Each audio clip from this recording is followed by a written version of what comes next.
Hello, my name is Timmy. I am 8 years old and I live in West Virginia.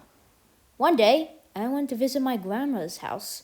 Her brother was big in railroading, so it was fun to look at his beautifully detailed model train set.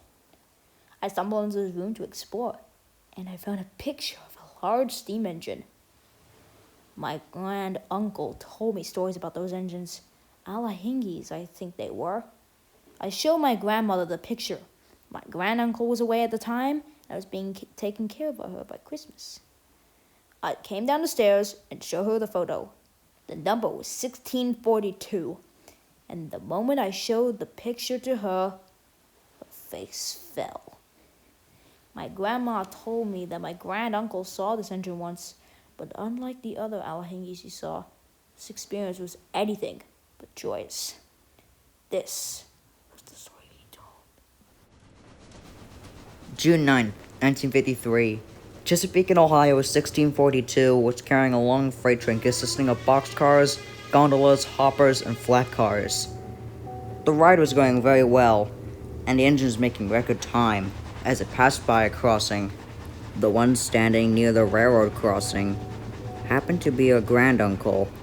He was only 7 years old at the time. He loved seeing the steam engines from the time he was little, and enjoyed counting the cars one by one and identifying their railroad names, such as New Haven, Green Bay Western, New York Central, Marquis Road, Nickel Plate, Pennsylvania, even the ACL, and Chesapeake, Ohio itself. The Alleghenies, and pretty much any big steam engine that he saw, was an instant favorite of his. Now, you may have mispronounced the name Allegheny, Timmy. Be sure not to make that mistake again, okay?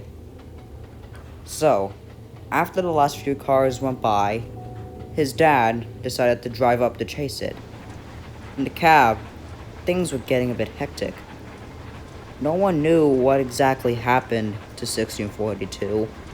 Either the safety valves were failing and not doing their job properly, some critical parts in the boiler were starting to corrode very badly, or the water was running low and the crown sheet was very close to failing and overheating. Either way, 1642 was screwed in the next few minutes. So as your granduncle and his father were chasing the 1642 on the road, they were going around the same speed, if not faster, and were looking forward to taking some photographs for their family album. Little did they know, all that would become a 1642 were not good memories, but those that would last a lifetime, and not in a good way.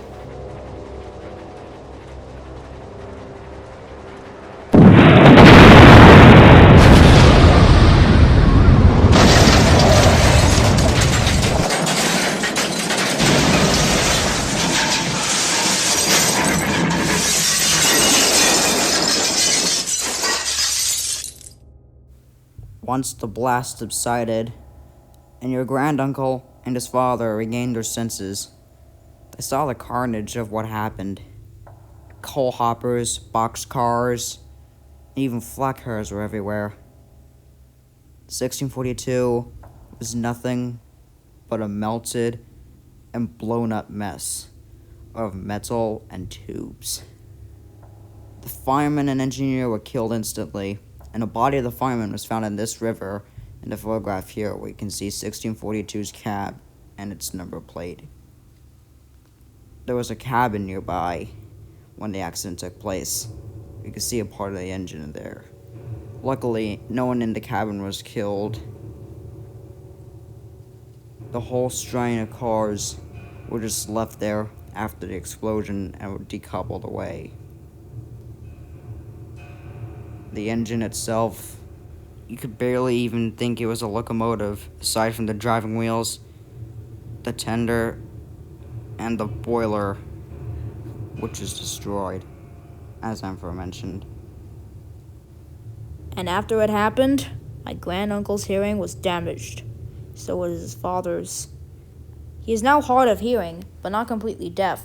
That's why my sister and I have to speak out loud and clear to him.